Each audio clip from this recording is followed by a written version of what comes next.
Welcome to the channel, guys. My name's Danny Malcolm. Thank you so much for joining me today.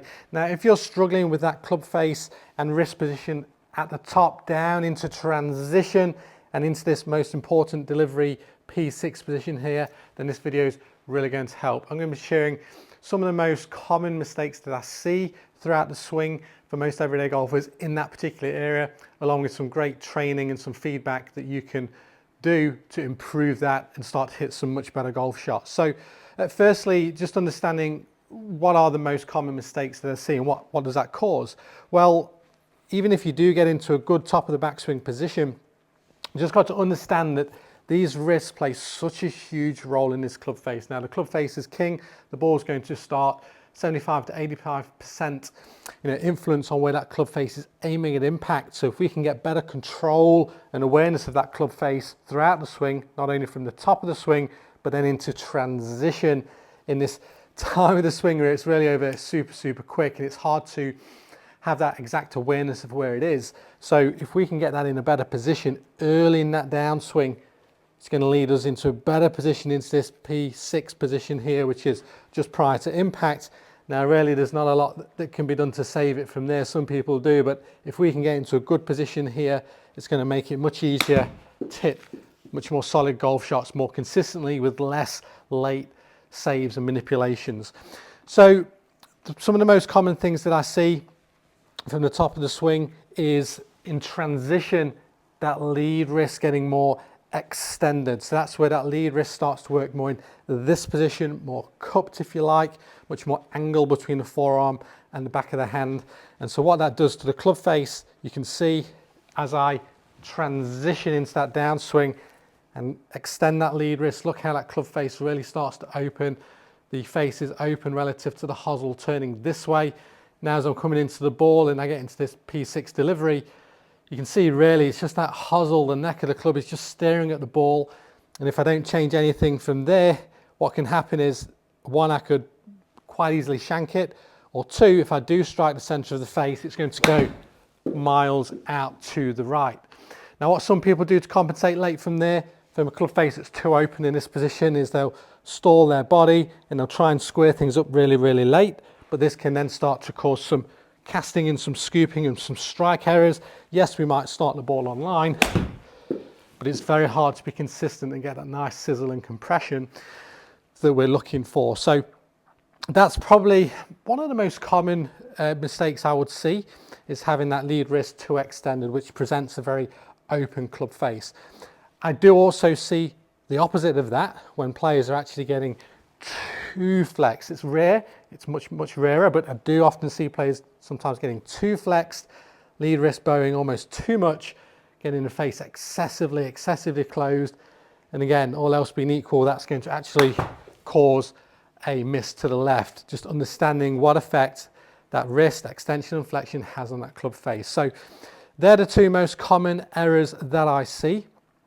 And so we really want to improve how we understand where our wrists are and that club face is in that transition. So what I've got here, just with the help of Hack Motion, we're just going to do some training with a new drill that they have, or an update on what's called the motorcycle drill. So you can see here, we'll get this started. So we'll just calibrate this, recalibrate. There we go. So we're good to go. Now, I've only just tried this just before this video here for the first time, this new update to this particular training, and really enjoyed this. Now, it's not easy. I'm going to run through it at different stages. So first thing, it just asks us just to get into that address position. So it's going to calibrate where our grip is at address, and then it's going to base the correct positions from our own personal grip. So here we go. Now I'm going to go slow. It's asking me to go to the top of the swing, so I'm going to go slowly to the top of the swing. And I've got into a good top of the swing position. Now here's the key. In the downswing, you can see I've got to keep it between those two, that sort of green area there. If I get too extended, it's telling me to flex my wrists more. If I get too flexed, it's telling me to extend my wrists more. So it's really getting some key training in that area of the swing, which is super important, that a lot of people don't quite have that awareness of. So what I love about this is you can do it slow. And you can see it's asking me to get a little bit more flex as I come down. You can see it moving. Bang, I'm in a good P6 position. and then through, and I can chip it through. And this is one of the things trying this here, I just absolutely love. I mean, one of the key things I love players to do is just go slow. So many players are swinging so too fast when they're trying to improve certain areas of the swing. Now by doing it slow like this, I'm getting some wonderful training. Now as I come down, now if I get too extended, again it's told me that I was too extended. So for that area of the swing at P6 there, I was too extended. Good, down to P6, so it sort of gives you that green when it's good and then red when it's not during the downswing. So I'm really enjoying just training with this. So we'll go again to the top, and as we come down. So what I'm doing there is just really training slow, and I can just feel my wrist on the way down, just turning ever so slightly, just enough. Now it doesn't need to, again, you can go excessive with this, and I do see this sometimes, like I said just before. So some players get to the top and then they're excessively here in the downswing. Now you can see that's telling me that's too much. Hold up, extend your wrist, okay. Bang, now I'm back into a good spot, and then through. So you can see it's just some wonderful feedback to know relative to your setup and your grip, where do you want your wrist to be? And then once you start to get the feel of it slow, I would obviously spend a lot more time doing it slow, but just for the sake of this video, we're going to start to speed it up. Bang, and through. So when you're hearing the ding, ding, ding, that's a good sign. So you know you're on track, you've got the feedback. Again, set up to the top. That's a better one. Greens all throughout. So I'm just getting that wonderful feedback. I'm soft in my movement. I'm just feeling where my wrists need to be. Again, we'll do a slightly slow one again to the top.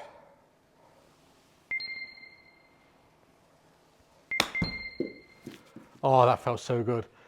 Greens all along, that felt so good. And obviously it's straight, but it's not gone far because I'm doing slow swings. And this is what you just want to take out. This is a great one to train if you've got a net at home, or just, you know, you don't need to be at the range pinging balls, because we're just going to chip a few out there initially. But then when you do want to start to speed it up, this is what I love. You can go slow, bounce, basically spend a practice session bouncing between different speeds. So now I go slightly faster. Oh, that was good. That felt great. That felt great. Now, do one purposely wrong now. So if I go to the top, I'll do it purposely wrong.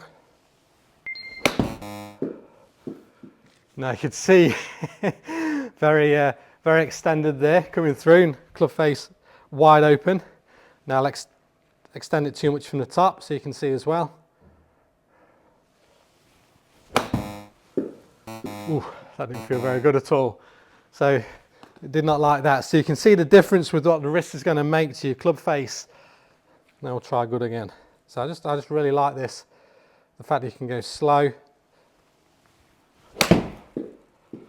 and then build up the speeds as you go. That was a good one there. So just a wonderful training, guys. So give that a go if you do have Hack Motion to use. They have actually right now got, you know, one of their biggest sales of the year, up to 20% off. So to grab that offer, just click the link there above or in the description below. You know, wonderful training to give you that feedback when you're working on this. But if you don't have Hack Motion, what you could utilize is just that idea that you're revving a motorcycle. So as you get to the top, particularly for those that are getting, like I say, too extended here, feel like you're revving a motorcycle the opposite way, and that's going to help you turn that club face down. Another idea you could use is the back of your lead hand, or the logo of your glove, if you will, trying to turn that from the top of the swing back towards the camera here, back towards you guys, and that's going to help you turn that face down for those players that are too extended with an open club face. That's one idea. Another one I really like as well, you can just grab a tee here and get it in between your first two fingers on your trail hand, and when you set up, that kind of represents your club face. So you sort of get it into a position there where that kind of matches my leading edge, or your leading edge of your club face, and then that will give you some little awareness as well when you're swinging from the top. As you go in transition, if you get that tee pointing and you can see it, well, that's not ideal, because now you know your wrists are too extended on that lead side face is too open. So you want to feel again like you're turning that tee back behind you. Back behind you, and that's going to get your club face in a much better position early in that downswing, and that's just really going to help you get a sensation of where you want that club face to be in that transition. So if you've got any questions, post them in the comments below. Would love to keep this conversation going. Thanks so much for joining me in this video. I hope that helped give you some more advanced training. If you've got the training such as hack motion, or some ideas you can utilize without that, such as the tee, or just getting your glove, the back of your hand to point back towards the camera, just getting that awareness. One thing you can do, guys, just before I finish, if you do have a player or a partner or a friend who's training with you, what sometimes I do for players in that transition phase, particularly those that have a face that's too open, I'll stand there, obviously when they're not hitting a shot, be very cognizant of where you stood, of course, but I'll actually start to feed the fault. So I'll actually get this club face, now twist it this way for them, twist it really hard, and then they've got to feel the kinesthetic awareness of what it's like to resist that. So then they'll start to turn their wrists the opposite way to resist me opening it up. So that's a good one if you've got a friend there. And conversely, you can do it for the opposite. If you're a player that flexes too much, you can actually start to feed that fault, and then they'll have to work it the other way. So it's just good to get some additional feels or training if you've got a friend that can help you with that. Guys, so I'll leave it there. Again, thanks for watching, and I look forward to seeing you on the next video.